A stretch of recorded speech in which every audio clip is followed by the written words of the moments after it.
बिस्मिल्लाहिर्रहमानिर्रहीम।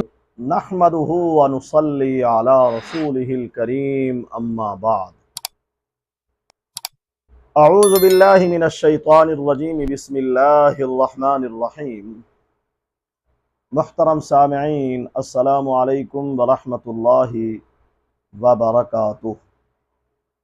सामिईन, आज हम ख्वाब के अंदर खुद को किसी जेल में कैद देखने की ताबीर को बयान करेंगे। अगर ख्वाब के अंदर किसी ने खुद को किसी जेल के अंदर कैद देखा तो मुस्तकबिल में किसी मुसीबत के अंदर गिरफ्तार होने की दलील है, या फिर मकरूज होने की भी ताबीर हो सकती है। खुद को जेल के अंदर कैद देखने वाला शख्स किसी के यहाँ गुलाम और नौकर होने की भी ताबीर हो सकती है। वल्लाहु आलम। अल्लाह ताला हमारे ख्वाबों को हमारे लिए बाइस रहमत और बरकत बनाए।